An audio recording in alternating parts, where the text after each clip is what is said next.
China is bracing itself for more negative press of its handling of the coronavirus outbreak. Beijing's relations could further deteriorate with the United States after Joe Biden gave his administration 90 days to investigate if the virus came from a lab. On Decoded today, we're looking at the political fallout of the coronavirus pandemic.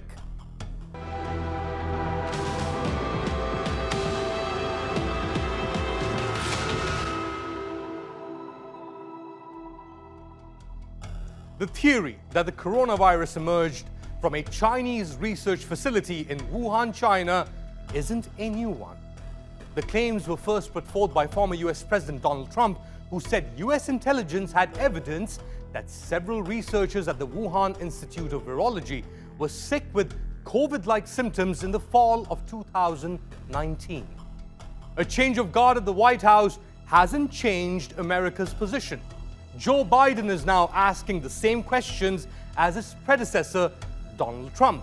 Namely, did an accident in a Wuhan laboratory cause the current global pandemic?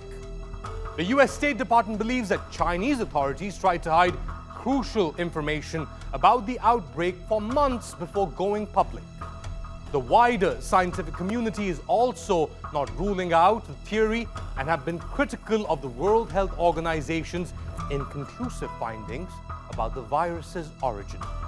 As a result, relations between China and many countries, including Australia, are nosediving. In 2020, China began blocking imports of Australian beef, coal, and other products after Prime Minister Scott Morrison, with support from the US, called for an inquiry into the origins of the coronavirus, while banning Huawei's 5G rollout in Australia.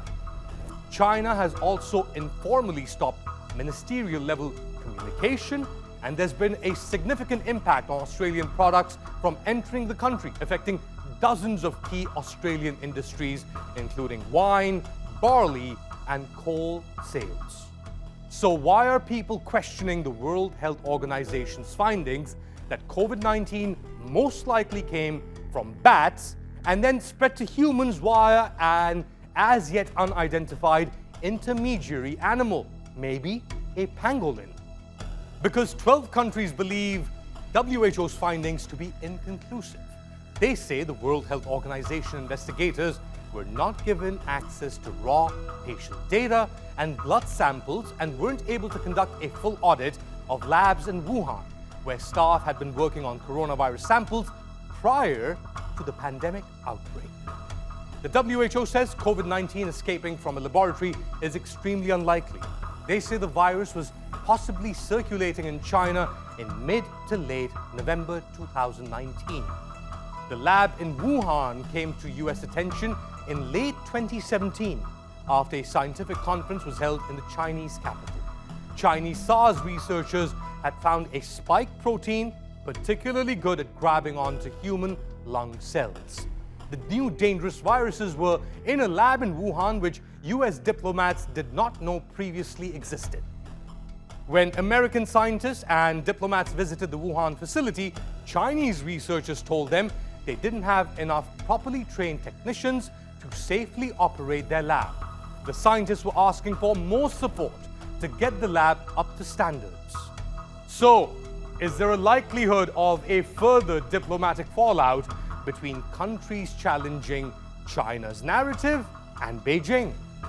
Not for the relatives of the more than 3 million people who have died as a result of COVID-19. And no one really knows of the true economic fallout from this even 6 months from now. The exact origin of the new coronavirus remains a mystery, but the search for answers continues.